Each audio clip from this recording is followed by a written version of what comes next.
Reforço Betel. Aprendizagem acontece com um olhar de amor. Ebert Importados, a loja mais amada de Camusim, oferecem Jornal Mundial. Olá, boa noite. Boa noite. A Petrobras registra um prejuízo de mais de 2 bilhões de reais no segundo trimestre de 2024. O Brasil, a Colômbia e o México reiteram um apelo por uma divulgação de atas eleitorais na Venezuela. Tragédia em São Paulo. Em Vinhedo, um avião com 61 pessoas a bordo cai e não deixa sobreviventes. O Reino Unido está em alerta por possíveis distúrbios após o país enfrentar protestos por esfaqueamento de crianças em Southport. Nas Olimpíadas de Paris, os resultados do Brasil na vela, pentatlo moderno, atletismo e luta livre. Na canoagem de velocidade, o brasileiro Isaquias Queiroz conquista mais uma medalha de prata para o Brasil. E as prisões de um lutador egípcio por suspeita de agressão sexual e de Travis Scott por uma briga. O Jornal Mundial está começando.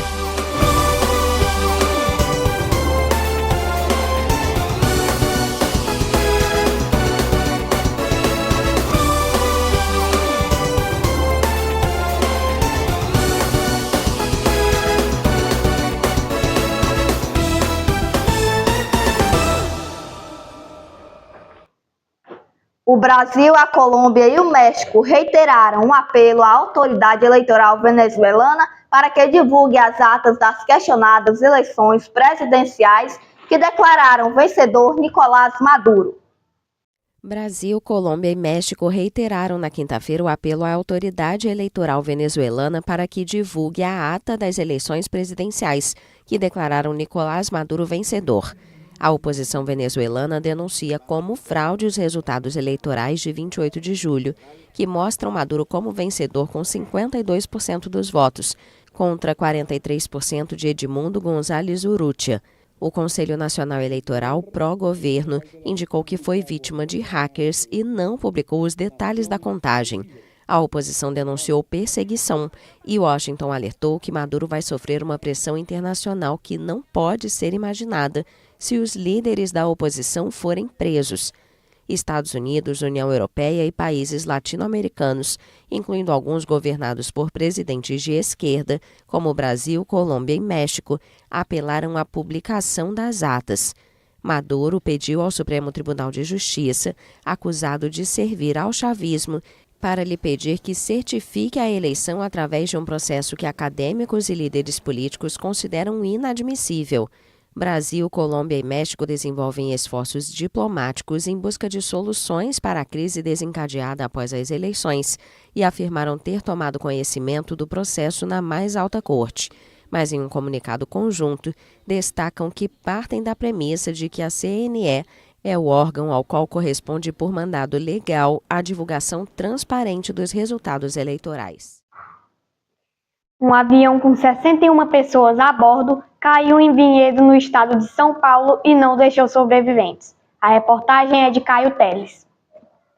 Era por volta de 1h30 da tarde, os moradores de Vinhedo, em São Paulo, se assustam com um barulho alto de explosão e uma fumaça preta saindo. Um avião com 57 passageiros e 4 tripulantes, 61 pessoas a bordo, caiu em um condomínio do bairro Capela, em Vinhedo, em São Paulo, no início da tarde desta terça-feira. A companhia aérea divulgou na final da tarde a lista com os nomes das pessoas que estavam no avião. É o acidente aéreo com o maior número de vítimas desde a tragédia do TAM em 2007, na aeronave de Congonhas, quando houve 199 mortos. De acordo com a Voipes Linhas Aéreas, antiga Passaredo, companhia dona da aeronave, as vítimas estavam em um avião turbulêncio de passageiros, modelo ATR-72, que saiu de Cascavel às 11h58, com destino a Guarulhos, em São Paulo. Segundo a Força Aérea Brasileira, o voo ocorreu dentro da normalidade até às 13h20, mas a partir das 13h21, a aeronave não respondeu às chamadas da Torre de São Paulo. bem como não declarou emergência ou reportou estar bem condições meteorológicas adversas. A perda do contato radar ocorreu às 13h22. A companhia aérea afirmou em nota que o avião caiu, que estava apto a voar e sem restrições.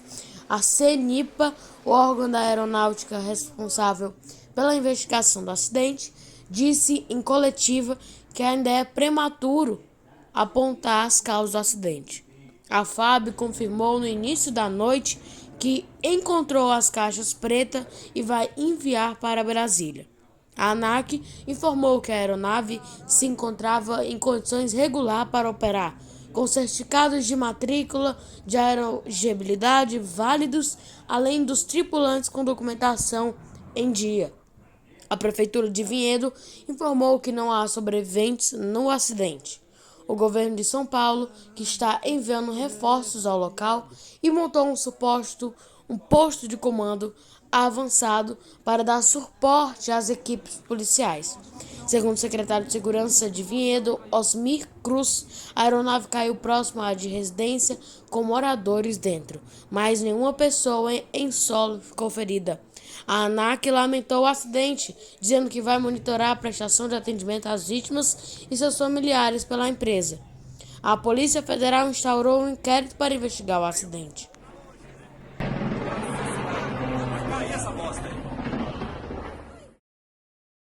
Em Paris, prisões foram executadas. Um lutador egípcio foi preso por supostamente ter cometido uma agressão sexual e o cantor Travis Scott por uma briga.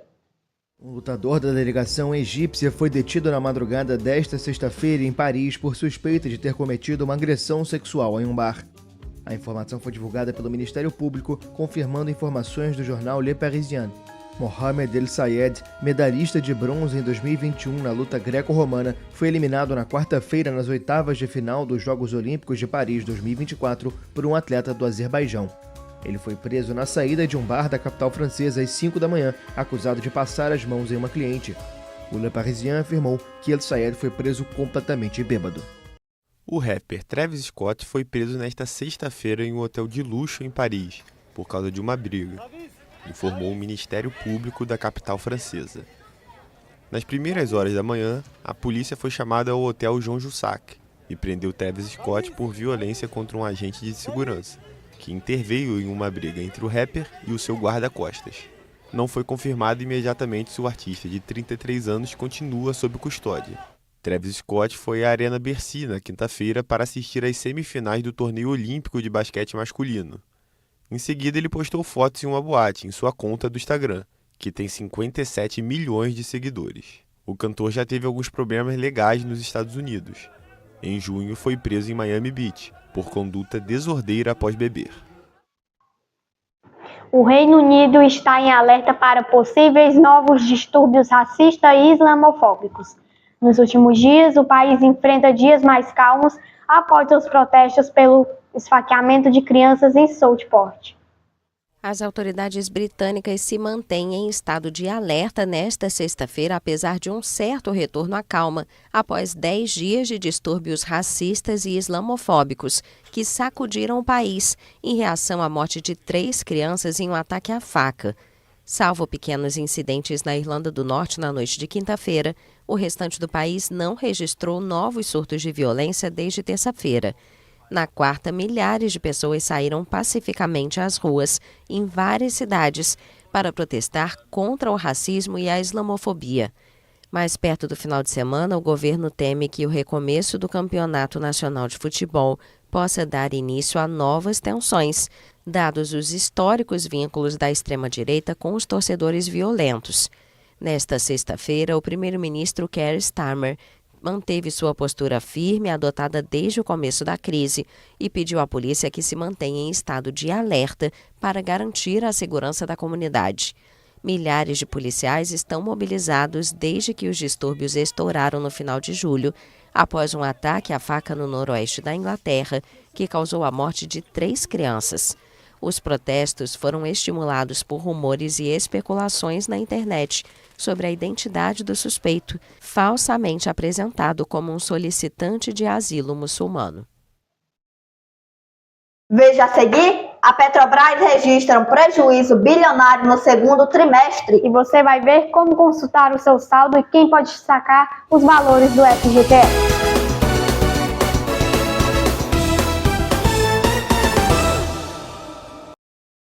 Jornal Mundial é patrocinado por Reforço Betel. A aprendizagem acontece com um olhar de amor. Ebert Importados, a loja mais amada de Camocim. E Autoescola Diamante, iluminando a vida no trânsito. Vem ser diamante.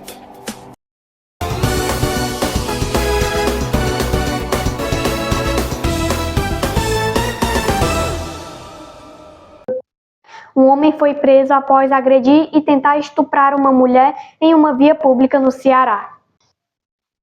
Pedro Gabriel traz as informações pra gente. Boa noite, Gabriel. Que situação, hein? Boa noite, Vitória. Boa noite, Alice. Boa noite a todos que estão acompanhando o Jornal Mundial de hoje, sexta-feira, dia 9 de agosto, comandado por duas mulheres, né? Bancada de mulheres, como a gente costuma dizer no off. Olha, vamos lá para as notícias de hoje. Nós estamos ao vivo, direto de Fortaleza, e traz informações de uma ocorrência lá no município do Cariri Cearense, no Crato. Uma mulher de 23 anos, uma jovem, que caminhava pela rua em direção à academia quando foi abordada por um elemento. Ele ali, mostrando ali na sua gesto que estava armado, ele fez ali um gesto que estava armado e pediu o celular dessa mulher. Rapidamente, a mulher, sem pensar duas vezes, ela não reagiu à ação e entregou rapidamente o celular a esse homem. Mas ele, não satisfeito somente com o celular da vítima, ele a agrediu e também tentou abusar sexualmente dessa mulher em uma via pública lá do município do Cariri Cearense, no Crato, interior daqui do estado do Ceará. As pessoas vendo ali aquela ação, um homem que passava na hora decidiu intervir. Ali as agressões pararam, esse homem saiu do local e uma pessoa ficou filmando ali.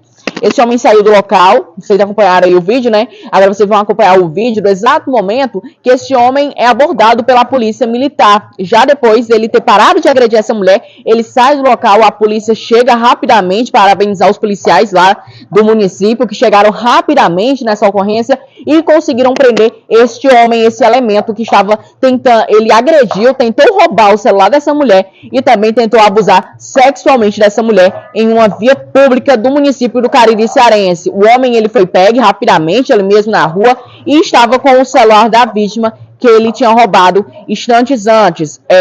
Você vai acompanhar agora novamente o vídeo que mostra aí o exato momento que esse homem está ali tentando abusar sexualmente dessa mulher, tentando agredir essa mulher, e depois ali ele sai e uma viatura da polícia militar é acionada para o local, que rapidamente os policiais chegam e conseguem prender esse elemento. Essas são as informações de hoje. Amanhã a gente volta com mais informações. Uma boa noite para vocês que estão aí nos estúdios. Vitória e Alice, e boa noite a todos que nos acompanham. Obrigada, Gabriel, pelas suas informações. Até amanhã. O dinheiro depositado a trabalhadores com a distribuição de lucro do FGTS, aprovado nesta quinta-feira, segue as mesmas regras gerais para saques do fundo. A reportagem é de Rodrigo Jesus. O dinheiro depositado a trabalhadores com distribuição do lucro de 15,2 bilhões do FGTS, aprovado nesta quinta-feira, segue as mesmas regras para saque do fundo. Ao todo, 130,8 milhões de pessoas vão receber. Para saber o valor, o trabalhador precisa multiplicar o saldo existente em 31 de dezembro de 2023 por 0,269358, índice estabelecido pelo Conselho. Assim, quem possuía 3 mil em conta do fundo no ano passado, por exemplo, receberá nesta mesma conta R$ 80,80. Se você não sabe o saldo, veja a seguir como consultar. Trabalhadores e trabalhadoras podem consultar o saldo do FGTS pelo aplicativo do fundo ou, para quem é cliente de Caixa Econômica, pelo Internet Bank, que pode ser acessado pelo computador ou através dos dispositivos móveis. Pelo aplicativo, o cliente ele vai clicar na opção Meu FGTS ou em ver todas as suas contas. Selecionar a conta FGTS desejada para visualizar o extrato. Para gerar um documento em formato PDF, ele vai clicar em Gerar extrato PDF, e para consultar dados de contrato, vai clicar em Dados do contrato. Agora, pelo Internet Bank Caixa, ele vai acessar o www.caixa.gov.br, vai clicar em Benefícios e Programas, vai clicar em FGTS, vai clicar em Extrato do FGTS, vai digitar os números do PIS e do CPF, inserir a senha e no menu vai selecionar FGTS e em seguida Extrato completo. A Petrobras registrou um prejuízo de 2,6 bilhões de reais no segundo trimestre de 2024, após um acordo para encerrar litígios. A Petrobras divulgou nesta quinta-feira que teve prejuízo de 2,6 bilhões de reais no segundo trimestre de 2024. No mesmo período do ano passado, a petroleira havia reportado lucro de 28,7 bilhões. Segundo a estatal, o prejuízo se deve, principalmente, aos efeitos da adesão a um acordo com o governo federal para encerrar uma disputa tributária e do acordo de trabalho de 2023, além da variação cambial no período. Em termos recorrentes, a empresa reportou lucro de 15,7 bilhões de reais, queda de 46,5% frente ao lucro de 29,4 bilhões do segundo trimestre do ano passado. Foi o primeiro balanço financeiro da Petrobras sob o comando de Magda Chambriard, que assumiu a presidência da companhia em junho. A Petrobras também anunciou o pagamento aos acionistas de 13,5 bilhões de reais em dividendos e juros sobre o capital. A seguir, os resultados do Brasil nas Olimpíadas de Paris.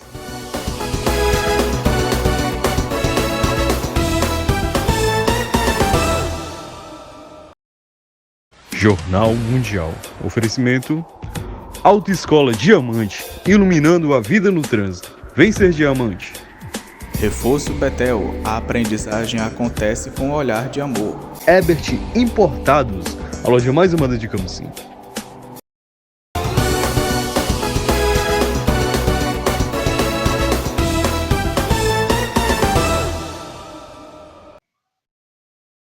A Rússia mobiliza tropas e armas para enfrentar a incursão ucraniana na região de fronteira.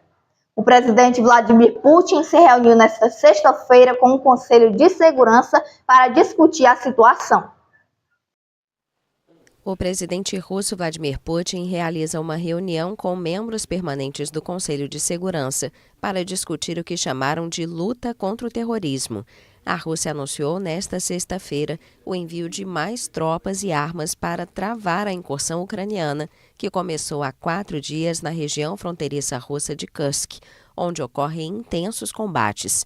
Este é o ataque mais significativo de Kiev contra a Rússia desde que Moscou lançou a invasão contra o país vizinho em fevereiro de 2022. Citado por agências de notícias russas, o Ministério da Defesa afirmou que Moscou está enviando unidades equipadas para a região de Kursk. Segundo o exército russo, participam cerca de 1.000 soldados e mais de 20 veículos blindados e tanques. A Ucrânia não assumiu oficialmente a responsabilidade pela operação, mas seu presidente Volodymyr Zelensky disse na quinta-feira que a Rússia deve sentir as consequências da sua ofensiva. A incursão representa um revés inesperado para o Kremlin, que nos últimos meses registrou vitórias importantes no leste da ex-República Soviética contra tropas ucranianas reduzidas. A polícia ucraniana disse que cerca de 20.000 pessoas precisaram ser evacuadas de áreas próximas à fronteira com a região russa de Kursk. Hora de sabermos a previsão do tempo. Boa noite, Marcelo. Como fica o tempo para amanhã? Oi, Vitória. Boa noite para você, para Alice, boa noite para você. Vamos ver como é que fica o tempo neste sábado em todo o Brasil. Na região sul, a geada ampla nos 3 estados da região, principalmente entre o centro-norte, noroeste, sul e sudoeste do Paraná, oeste e sul de Santa Catarina e no centro-oeste e norte do Rio Grande do Sul. Não há previsão de chuva e as temperaturas devem seguir mais baixas. No sudeste do país, a circulação de ventos vai manter o tempo mais fechado. No sul e litoral do Rio de Janeiro, a frente fria ainda vai se afastar ao longo do dia e deve provocar mais nuvens e chuva entre o leste de Minas Gerais e o Espírito Santo, mas ainda de maneira irregular. Destaque para o amanhecer frio e com risco de geada no extremo sul e oeste de São Paulo. No centro-oeste, amanhecer frio e com risco de geada no sul do Mato Grosso do Sul. Dia de sol, poucas nuvens no céu e tempo firme em toda a região. O dia pode começar mais gelado no sul de Mato Grosso e de Goiás e as máximas sobem à tarde. Na região nordeste, chuva acontecendo de forma rápida no litoral sul da Bahia, pancadas mais passageiras no litoral do Maranhão, Rio Grande do Norte, Paraíba e Pernambuco. Ar seco, dia de sol e calor no interior da região. No norte do Brasil, interior e norte do Amazonas com muitas nuvens e risco de temporais. A temperatura segue baixa de manhã no Acre e em Rondônia. Não chove na maior parte destes estados. Chuva em forma de pancadas entre Roraima, Amapá e norte do Pará. Vamos ver como é que fica as mínimas e máximas amanhã nas principais capitais do país, começando com Porto Alegre, no Rio Grande do Sul, que terá mínima de 8 graus e máxima de 14. Em Vitória, no Espírito Santo, a mínima será de 21 e a máxima não passa de 25.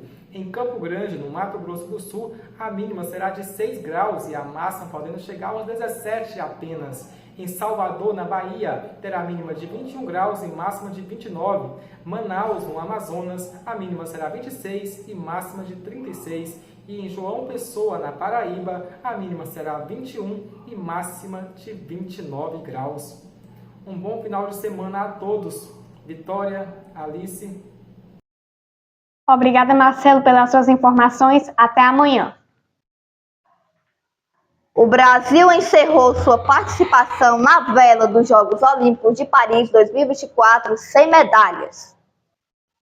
Na final do arremesso de dardo, Luiz Maurício da Silva não repetiu o bom desempenho das eliminatórias e ficou na 11ª posição. Ainda há esperança de medalha na luta livre feminina com Júlia Penalbert disputando na repescagem nesta sexta-feira. O brasileiro Isaquias Queiroz conquistou mais uma medalha olímpica e se consagrou como o segundo brasileiro com mais conquistas em Jogos. Júlia Penalbert estreou em Jogos Olímpicos nesta quinta-feira na Arena Campo de Marte. A representante do Brasil na luta livre até 57 quilos em Paris 2024 venceu sua primeira luta contra Racaela Aquino de Guam, mas na sequência caiu nas quartas de final, diante da segunda colocada do ranking mundial, a moldava Anastasia Nishita. Mas a carioca ainda pode conquistar um bronze, já que na sexta-feira disputa a repescagem. No pentatlo moderno, Isabela Abreu participou da rodada classificatória da esgrima. Ela terminou na 36ª colocação e segue na disputa. No sábado acontecerão as provas semifinais do hipismo, natação, corrida e tiro esportivo, modalidades que completam o programa do pentatlo moderno. A final olímpica do lançamento de dardo contou com a participação de Luiz Maurício da Silva, que nas eliminatórias já havia quebrado o recorde sul-americano com 85,91 metros. Mas ele não conseguiu repetir o bom desempenho e acabou na 11ª posição. Ao chegar na final, o mineiro fez história. A última participação de um brasileiro havia sido em Los Angeles, 1932, com Heitor Medina. Já nas eliminatórias do arremesso de peso feminino, Ana Carolina Silva, com 17,09 metros, ficou na 23ª posição, e Lívia Vancini, com 16,26 metros, na 29ª. As duas não avançaram para a final. Na vela, o Brasil encerrou sua participação em Paris 2024 sem medalhas. Na classe NACRA 17, os brasileiros João Sinsen e Marina Mariucci terminaram na 9ª colocação geral. Na classe 470, Henrique Haddad e Isabel Swan ficaram na 10ª colocação. Na Fórmula Kite, Bruno Lobo foi eliminado na semifinal da modalidade e acabou em 7º na classificação geral. Mais uma prata para o Brasil. Isaquias Queiroz foi às águas do Estádio Náutico Varnes-sur-Mer nesta sexta-feira para a final da categoria C1 1000 metros da canoagem de velocidade. Depois de largar atrás, o baiano de Ubaitaba fez uma corrida de recuperação espetacular, principalmente após os 750 metros de prova, quando saiu da 5ª colocação para a eternidade olímpica. Com a prova, Isaquias conquista a 5ª medalha da carreira em Jogos e se iguala a Torben Grael e Robert Scheid na 2ª colocação como brasileiros com mais medalhas olímpicas. Apenas Rebeca Andrade, da ginástica artística, tem mais medalhas, com 6. Ainda faltam algumas medalhas, hein? Sim, vamos torcer. O Jornal Mundial de hoje termina por aqui. Para rever as nossas reportagens, volte o vídeo aqui no YouTube e não esqueça de seguir a nossa página lá no Instagram TV Mundial Oficial. Boa noite para você, um bom fim de semana. Boa noite, até amanhã.